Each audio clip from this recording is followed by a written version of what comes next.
Do you need to realize non-doership before looking for a non-dual awakening?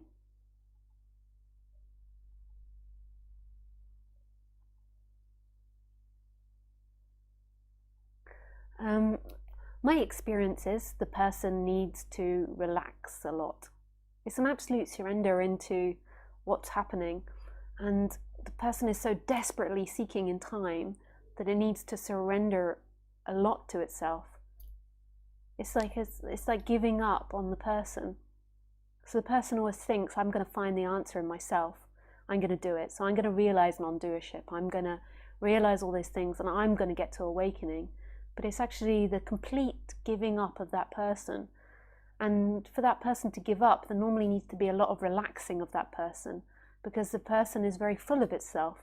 So it thinks, when I behave like this, when I do this, when I do that, when I get enough money, when I have enough children, when I have the right house, when I move to a better country, when the world is peaceful. So it's got all these things that it believes it needs to do to get to something.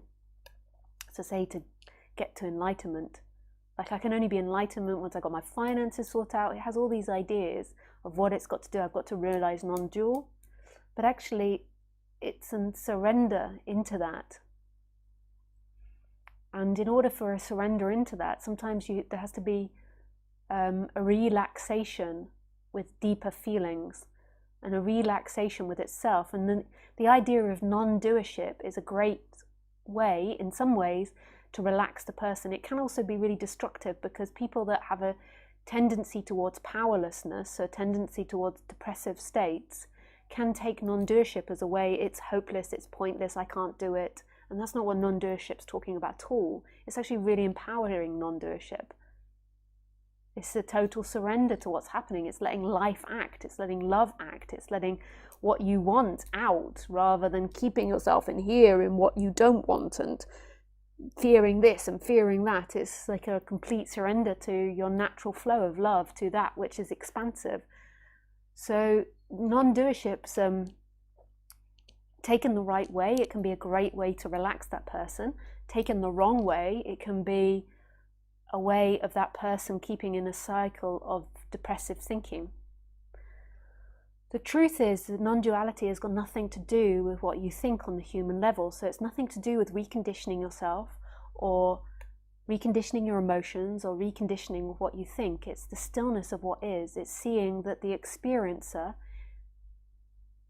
isn't the person. The experiencer is all things and no things, or if you like, the experiencer is consciousness and the I am. It's not this limited person that says, my name is Tom and I live in da-da and I do this and I do that.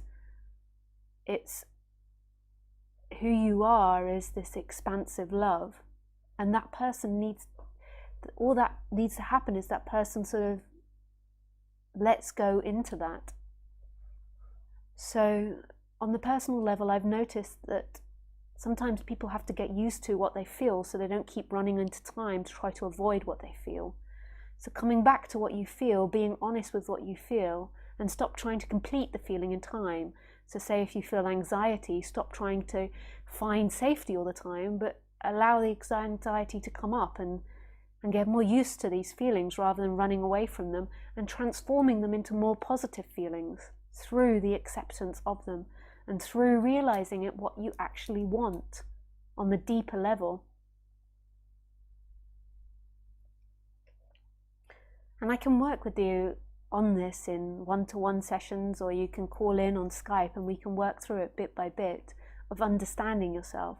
But it's not actually that person that wakes up. It's that person lets go into this mystery, into this infinite void, into the unknown.